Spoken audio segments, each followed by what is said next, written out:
Merci beaucoup. Je voudrais d'abord renouveler mes sincères remerciements au président Goïta pour l'accueil chaleureux et fraternel. Comme il est de tradition, nous avons été accueillis dans la pure tradition de la Diatigua malienne.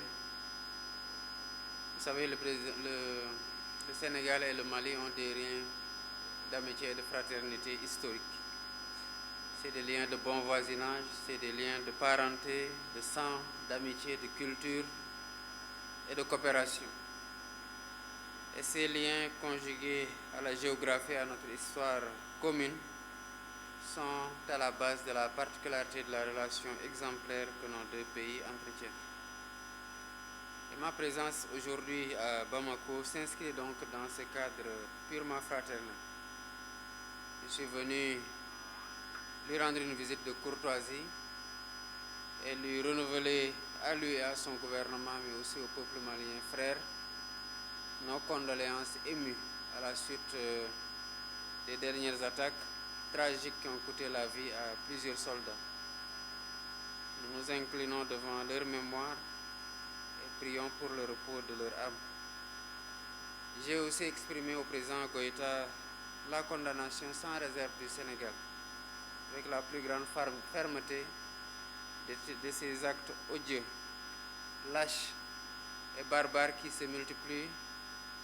À lui et à tout le peuple malien frère, je rends un hommage pour les efforts et les moyens déployés ainsi que les sacrifices consentis pour renforcer la paix et la sécurité dans ce pays frère.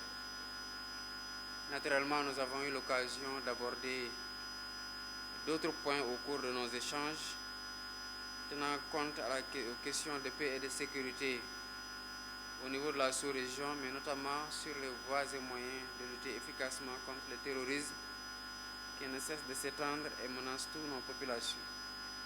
Car je l'ai redit, la disponibilité du Sénégal à accompagner le Mali dans cette épreuve pour faire face ensemble aux défis multiples ainsi qu'aux menaces à la paix, à la stabilité dans toute la région et au-delà dans tout le Sahel, parce que ces menaces, nous en avons convenu, ne connaissent pas de frontières et se renforcent avec nos divisions.